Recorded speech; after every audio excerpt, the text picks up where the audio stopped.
اللهم صل على سيدنا محمد يا رب صل وسلم دائما ابدا على حبيبي. دیکھو قرآن میں نا بڑے علمی نکات ہیں. قرآن کہہ رہا ہے یعتذرون الیکم اذا رجعتم الیہم لترضوا عنہم. قرآن کہہ لتعرضوا عنہم ہے لترضوا عنہم؟ کوئی حافظ نہیں بیٹھا ہوا.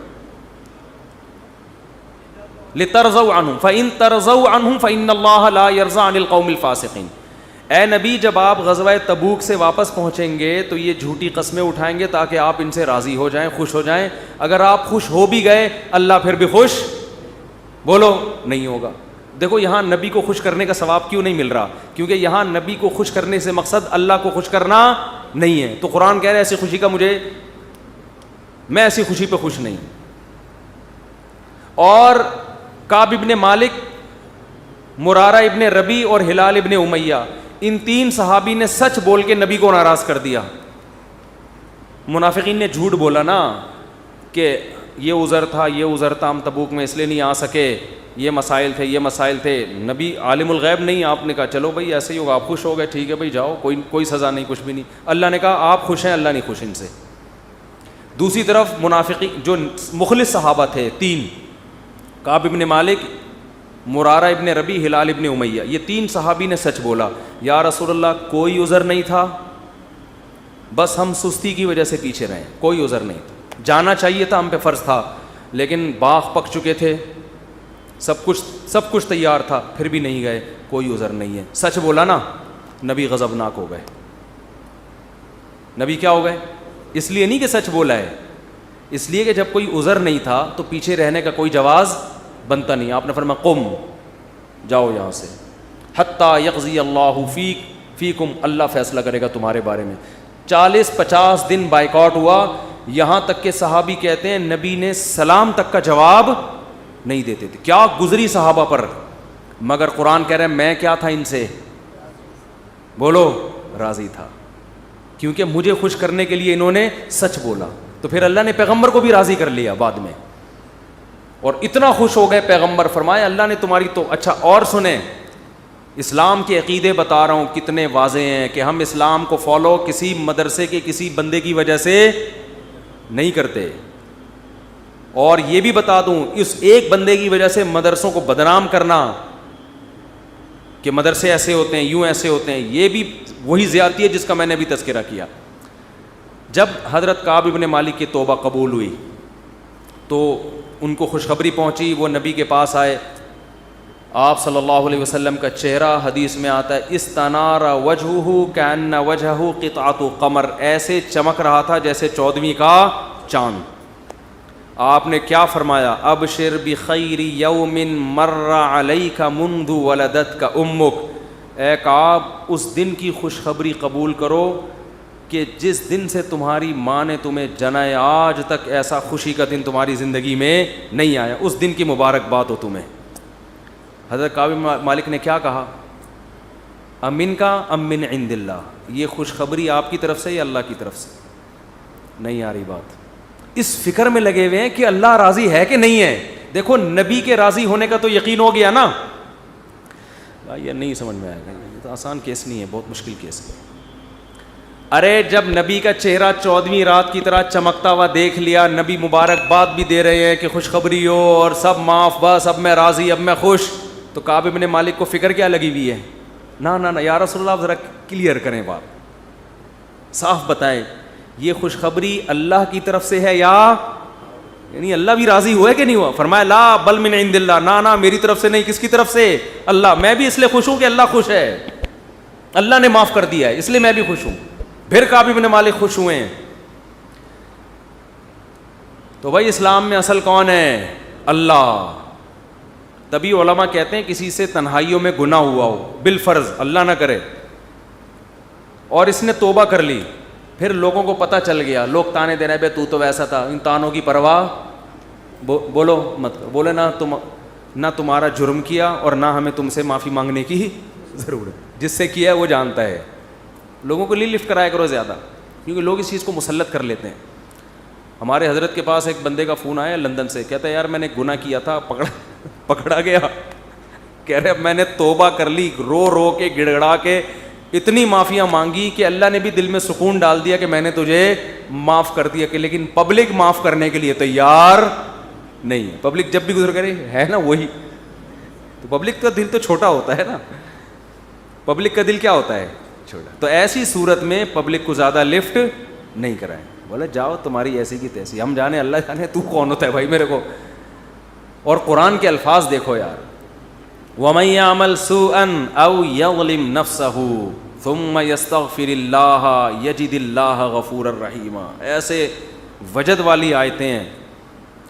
فرمایا جو بھی گناہ کرے گا, اپنی جان پہ ظلم کرے گا, ظلم ہو گیا, گناہ ہو گیا, شیطان نے بہکا دیا اس کو, غلط ہو گیا اس سے.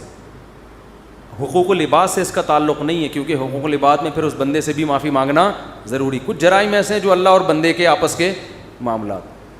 فرمایا پھر اس کو خیال ہوا کہ بھائی خدا تو انتقام لے گا, اور ویسے بھی غیرت کے خلاف ہے جس نے اتنے احسانات کیے اس کو ناراض کرنا. قرآن کہہ رہا ہے ثم یستغفر اللہ, پھر وہ اللہ سے کیا کرتا ہے, معافی. کیا عجیب الفاظ ہیں. اللہ نے یہ نہیں فرمایا غفرہ اللہ, اللہ اسے معاف کر دے گا, نہ نہ نہ, یہ انداز نہیں ہے, یہ اللہ اس سے انتقام نہیں لے گا. فرمایا یجید اللہ غفور الرحیم, وہ اللہ کو پائے گا, وہ دیکھے گا کہ اللہ غفور بھی ہے اور رحیم بھی, وہ دیکھے گا اپنی آنکھوں سے. یہ ایسے ہے جیسے ہم کسی کو دعوت دیں کہ آپ ہماری دعوت پہ آؤ, آپ پوچھتے ہیں کیا کیا ملے گا. ایک طریقہ ہوتا ہے آپ بتائیں بھائی بریانی کا انتظام بھی ہے, کباب بھی ہیں, اور اللہ بھلا کرے چکن کا بھی انتظام ہے, اور کڑھائی بھی ہے, 2-4 چیزیں اور بتا دی آپ نے, تو وہ ذہن میں رکھ کر آئے گا ٹھیک ہے بھائی یہ چیزیں ہوں گی. ایک اسٹائل یہ ہوتا ہے وہ کہ بھائی کیا ملے گا, تو آپ اس کو بتائیں جب تم آؤ گے نا تو میری دعوت میں پہنچنے کے بعد تمہیں محسوس ہوگا کہ وسیم بھائی چھوٹے موٹے سیٹ نہیں ہیں. وسیم بھائی نے دعوت کی, یہ جی تم پا لو گے, یہ چیز محسوس کرو گے کہ وسیم بھائی طبیعت کے تنگ, ایسا دسترخوان ہوگا, چھوڑو بریانی کباب, چھوٹی وہ غریبوں والی باتیں ہیں. کیا بریانی, مسالے والی بریانی, اور مفتی صاحب کے بیان سنتے رہتے الٹے الٹے, مسالے والی بریانی, چپلی کباب, کوئٹہ کی چائے. ابے بھائی چھوڑو یہ باتیں, یہ تو کہیں کھانچے وانچے میں پڑی ہوئی ہوگی. ٹھیک ہے نا, یجد تم پاؤ گے, مجھے محسوس کرو گے کہ یہ چھوٹا موٹا سیٹ نہیں ہے. دسترخوان دیکھ کے اندازہ ہو جائے گا بھائی کوئی بہت بڑا آدمی ہے. قرآن کیا کہتا ہے, جو گناہ کرے گا اور توبہ کرے گا یجید اللہ غفور الرحیم. اللہ یہ نہیں فرما رہے کہ اس کو معاف کروں گا, اللہ فرماتے ہیں جیسے کوئی بندہ دعوت پر آئے تو آپ کہو بھائی تم پاؤ گے کہ میں چھوٹا موٹا سیٹ نہیں ہوں.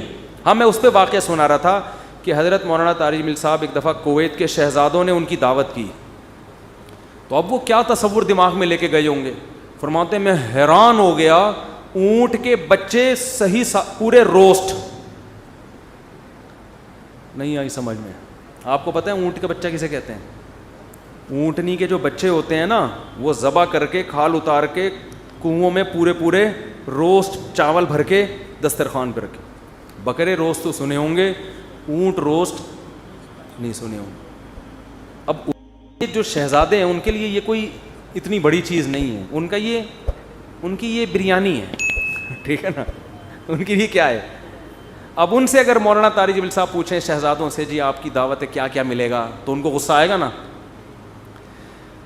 نہیں یار یہ سمجھ میں یار. او بھائی ان کو غصہ آئے گا نا کہ یار ہم کویت کے شہزادے ہیں, ہماری کرنسی دیکھو, اور ہم یہاں کا تو غریب آدمی اتنا پرتکلف کھانا کھاتا ہے, اور تم شہزادوں سے پوچھ رہے ہو کھانے میں, آپ کو غم ہو رہا ہے کہ پتہ نہیں بریانی ملے گی کہ نہیں ملے گی, پتہ نہیں روٹی ہوگی کہ نہیں ہوگی.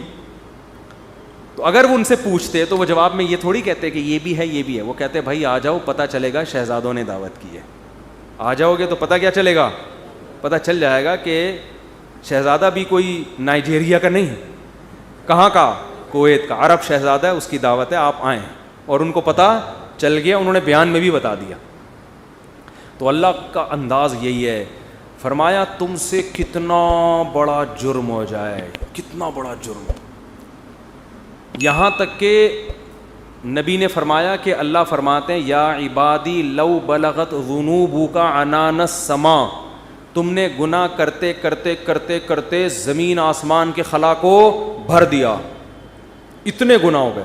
ثم استغفرونی, پھر ایک دن تمہیں خیال آیا یار یہ غلط ہوا ہے, یہ نہیں ہونا چاہیے تھا, رب کو منانا چاہیے, بالآخر اس کا انجام برا ہے, گناہ کی سزا ملتی ہے, تو آپ نے ہاتھ اٹھا کے اللہ سے معافی, کسی اور کے در پہ نہیں گئے, کسی کی پرواہ بھی نہ کرو کون کیا کہہ رہا ہے,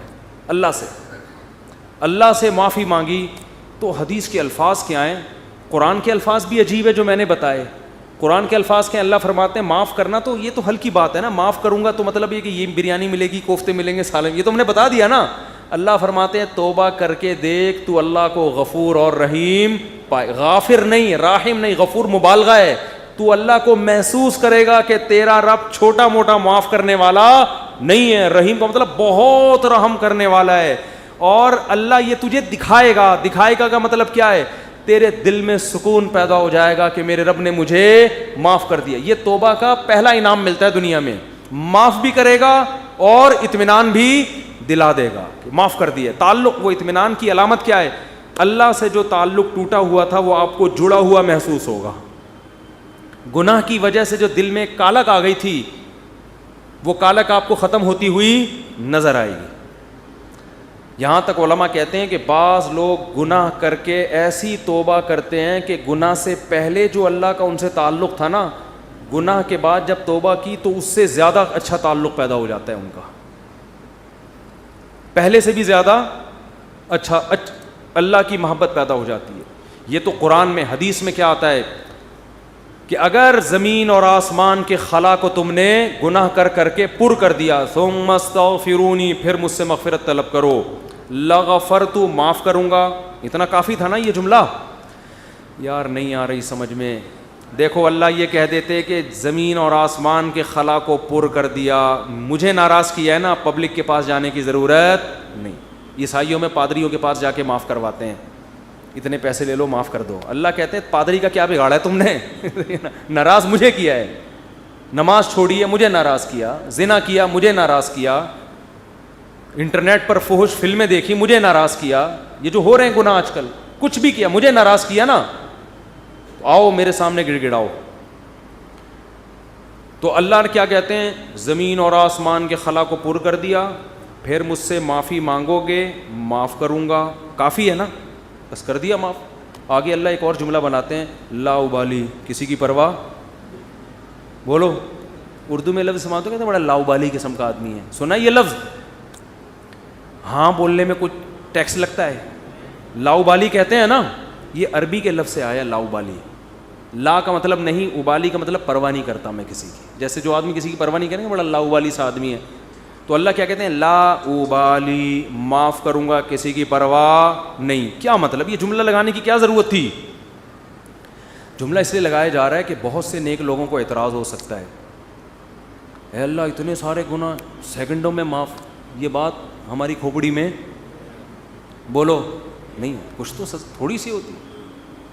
جیسے ایک بیٹا نافرمان ہو, 20 سال باپ کو ستاتا رہے, اب باپ کو زندگی بھر ستایا اس نے, باپ نے کہا ایسی کی تیسی ہے, ابھی دیکھتا ہوں میں جائیداد سے آگ کر دوں گا, میں یہ کر دوں گا. باپ بوڑھا ہو گیا, مرنے لگا ہے بھائی, اب جائیداد کی تقسیم کا وقت آ رہا ہے, اور اب یہ گیا, اس کو پتہ ہے کہ اب تو سارا معاملہ خراب, زندگی بھر ستاتا رہا. آخر میں آ کے ابا سے کہتے ہیں ابا I am very very sorry. ابا کہتے ہیں چل جا معاف کیا. دوسرے بیٹوں کو آئے گا نا غصہ, ہے بھائی, ابا یہ کیا, یہ تو آپ کے رحم دل ہونے سے ناجائز فائدہ اٹھا رہے ہیں بھائی, ابھی آپ کے جانے کا وقت ہے اور یہ آ کے سوری کر کے چلا گیا. تو ابا اگر ابا ہوں گے تو آپ دوسرے بچوں کو کیا بولیں گے, باپ تم ہو یا میں ہوں؟ کیا خیال ہے, باپ تم ہو یا ٹھیک ہے تمہارا مشورہ ہے میں نے سوچ لیا. باپ بہرحال کون ہے, میں, میری مرضی, میری جائیداد ہے, میری میراث ہے, میں کسی کو بھی نہ دوں, میں صدقہ کر دوں, جاؤ. لیکن انسان کا اتنا ظرف ہوتا نہیں ہے. اب اللہ پر تو موت واقع نہیں ہوگی, لیکن انسان پر تو موت واقع ہوتی ہے, اور موت کے بعد رحمت کے چانسز ختم, توبہ کے دروازے بند. ساری زندگی گناہ کرتا کرتا اب موت سے پہلے اللہ سے کیا کہہ دیتا ہے, آئی ایم سوری, معاف کر دے. تو اللہ کہتے ہیں کہ میں معاف کر کے, آگے پہلے ہی بتا دیا کہ کسی کو اعتراض کرنے کا حق, اللہ کو پتہ ہے بہت سارے لوگ آئیں گے, یا اللہ یہ کیا ہے بھائی, یہ کیا اتنے سارے گناہ ہو رہے ہیں اور اس نے معافی اور 1 سیکنڈ میں معاف, یہ تو تیری حکمت کے خلاف ہے, یہ تو مصلحت کے خلاف ہے, یہ تو یوں ہے, یہ تو ناانصافی ہے. اللہ کہتے ہیں بولنے دو, مجھے پرواہ, بولو نا, نہیں ہے. تم نے تھوڑی جہنم بنائی ہے, میں نے بنائی ہے. نافرمانی اس نے میری کی, معاف کرنے کی طاقت مجھے ہے, تو میں جس کو چاہوں معاف کروں. تمہیں کیا تکلیف ہو رہی ہے؟ تم اپنی بات کرو مجھ سے کہ تمہیں کسی جرم کے بغیر میں سزا تھوڑی دے رہا ہوں. یہ جو الفاظ ہیں نا, لا ابالی, یہ بڑے زبردست الفاظ ہیں. مجھے اس پر اکثر ایک چٹکلہ یاد آتا ہے, وہ میں ہر بیان میں جب بھی اس حدیث کی تفسیر کرتا ہوں وہ سناتا ہوں کہ اس کی مثال کیسے ہے. اس کی مثال ایسے ہے, یہ جن لوگ پہلے سے بیان سن رہے ہیں انہیں یہ واقعہ سنا ہوا ہے, نئے لوگ بھی آ جاتے ہیں نا. پرانے والے اصل میں اعتراض کرتے ہیں, یار وہ گھسے پٹے قصے بار بار سنا کے نا تھک گئے ہم. تو بھائی آپ کے لیے گھسے پٹے, نئے لوگوں کے لیے کوئی مارکیٹ میں نیا آئے گا تو بتائیں گے ہم, اب آ ہی نہیں رہا. تو وہ ایک اونٹ, ایک بیل اور ایک دمبا, یہ بس واقعہ سنا کے بیان ختم کرتا ہوں, کچھ چند سوالات کے جواب دینے. اونٹ, بیل اور دمبا یہ کہیں جنگل میں سفر کے لیے نکلے, کھانا ختم, ایک گٹھری نظر آئی گھاس کی. اب تینوں میں پھڈا ہو گیا, اونٹ کہہ رہا ہے میں کھاؤں گا, بیل کہہ رہا ہے میں کھاؤں گا, دمبا کہہ رہا ہے میں کھاؤں گا. اونٹ نے کہا دیکھو میں تمہارا بزرگ ہوں, ہم تینوں ایک معیار بنا لیتے ہیں, جو اس معیار پہ پورا اترے گا وہ کھانا وہ کھائے گا. یہ پیشکش کس نے کی؟ اونٹ نے. اس نے کہا میں قبیلے کا بڑا ہوں, دیکھو تو اب میں جو سجیشن دوں گا اس پر عمل کرو. تو ہم تینوں میں سے جو اپنا سب سے پرانا ہونا ثابت کر دے گا کہ جو دنیا میں سب سے پہلے آیا ہے وہ اس گٹھری کا مستحق ہے. اونٹ کا خیال تھا میں ہی ہوں, بزرگ ہے, لوگوں نے کہا چلو جی بزرگوں کا احترام اسلام میں ٹھیک ہے واجب ہے. دمبے نے کہا ٹھیک ہے بھائی میں اپنا ثابت کرتا ہوں, میں بہت پرانا ہوں. انہوں نے کہا کتنا پرانا؟ انہوں نے کہا دیکھو ابراہیم علیہ السلام نے بچہ ذبح کیا, نہیں ہوا تو دمبا آ گیا. یہ روایت صحیح نہیں ہے لیکن چلو فرض کر لیتے ہیں, دمبا آ گیا. اس کا مطلب میں 4000 سال سے ہوں, ابراہیم علیہ السلام کے دور میں بھی میں تھا. اونٹ چکرا گیا, اس نے بولا یہ تو پہلی گیند پہ ہی آؤٹ ہو رہا ہوں میں. تو بیل نے بولا کہ آدم علیہ السلام جب زمین پہ آئے تھے زمینداری کے لیے ٹریکٹر ایجاد نہیں ہوئے تھے, تو کچھ تو اگایا ہوگا نا, تو کھیتی باڑی کس سے کی تھی انہوں نے؟ بیل سے. اس کا مطلب میں کب سے ہوں. دمبا تو آؤٹ ہو گیا نا. اونٹ پریشان کہ کمبخت, اس سے پہلے تو تاریخ لکھی نہیں گئی ہے, اس سے پہلے تو تاریخ لکھی, اور سجیشن بھی میری تھی. اونٹ ٹینشن میں آیا, اس نے کیا کیا, وہ گھاس کی گٹھری اٹھا کے اپنے کوہان پہ رکھی. تو دمبے نے بولا بھائی میں تو بہت پرانا ہوں. اس نے بولا مانتا ہوں, میں نے کب کہا, آپ بہت پرانے ہیں, میں آپ کے بعد آیا ہوں. بیل نے کہا میں تو اس سے بھی پرانا ہوں. اس نے کہا میں نے بولا کہ آپ پرانے نہیں ہیں, تو بھائی یہ پھر ہمیں دو. اس نے کہا دم ہے تو لے لو. اس نے کہا ہمت ہے تو اٹھا لو. اونٹ کے کوہان سے کون اٹھائے گا؟ چلو دفعہ یہاں سے, تمہاری ایسی کی تیسی. سجیشن بھی خود ہی دی, بولا جس میں دم ہے لے لے بھائی. چلو اس کو کہتے ہیں لا ابالی. نہیں آئی بات سمجھ میں؟ اللہ ایسا نہیں کرتا کہ وہ اپنی تجویز کے خلاف چلے. یہ تو میں نے صرف واقعہ سمجھانے کے لیے کہ بھائی اللہ کے سامنے کون لڑ سکتا ہے, اللہ کے سامنے کون دلائل دے سکتا ہے کہ اللہ وہ اتنے سارے گناہ کیے تو 2 منٹ میں معاف کر رہا ہے. اللہ کہتے ہیں جس نے دلائل کے امار لگانے ہیں نا, پہلے لگا کے رکھے, کتابوں میں لکھے, پورے رسالے لکھ دے. میری نظر میں اس کی کوئی ویلیو نہیں ہے, کیونکہ خدا میں ہوں, تم نہیں ہو. نافرمانی میری کی ہے, تمہاری تھوڑی. تمہیں کیوں تکلیف ہو رہی ہے؟ یغفر لمن یشاء ویعذب من یشاء, جس کو چاہوں گا معاف کروں گا, جس کو چاہوں گا عذاب دوں گا. یہ اللہ نے اپنے ہاتھ میں رکھا ہے تاکہ جب کوئی گناہ کرے تو گڑ گڑائے کس کے سامنے؟ اللہ کے سامنے. ہمیں پتہ ہے کہ اللہ کے سوا معاف کرنے والا کوئی بھی نہیں ہے. معافی کا اختیار اللہ کے ہاتھ میں, سزا کا اختیار اللہ کے ہاتھ میں. تو تو میں اس لیے کرا رہا ہوں کہ مخلوق کو زیادہ لفٹ کرانے کی ضرورت نہیں ہے. لوگ مجھے کہتے ہیں ہم سے گناہ ہو گیا, فلاں نے کہا یوں ہے یوں ہے. میں کہتا ہوں بھائی تو بولے تو کون ہوتا ہے؟ تو میرا باپ ہے, تو میرا ماموں ہے, تو کیوں پوچھ رہا ہے؟ میں جانوں اللہ جانے, تیرا کیا مسئلہ ہے بھائی. اور یہ بات سے بات چل پڑی ہے. شادی کے بعد عورتوں میں یہ بہت بڑا مرض ہے, اپنے پرانے قصے پرانی غلطیاں میاؤں کے سامنے ظاہر کر دیتی ہیں ان کو اعتماد میں لینے کے لیے. جتنے اللہ نہ کرے, بعض خواتین کے ساتھ ہمیشہ نہیں ہوتا, ستار بھائی وسیم, کوئی ستار کو چھوڑو یار, نیک آدمی ہے, کوئی بھی چکر ان کے چلے ہوتے ہیں تو وہ اپنے شوہر کو اعتماد میں لینے کے لیے کہ میں آپ سے اپنے, دیکھیے آج میں آپ سے اپنے دل کی کچھ باتیں شیئر کرنا چاہتی ہوں دل کی کچھ باتیں شیئر کرنا چاہتی. کیا شیئر کرنا چاہتی ہیں جی؟ دیکھیے اب ہم دونوں ایک دوسرے کے شریک حیات ہیں, میں نہیں چاہتی کچھ آپ سے چھپا رہے. آپ سے پہلے میری ایک جگہ اور بھی شادی ہو چکی ہے, چھپ کے ہوا تھا نکاح, یہ ہو رہا ہے, پھر وہاں بھی ہوئی تھی, یہ بھی ہوا, پھر اس سے چکر چلا, لیکن میں نے توبہ کر لی تھی.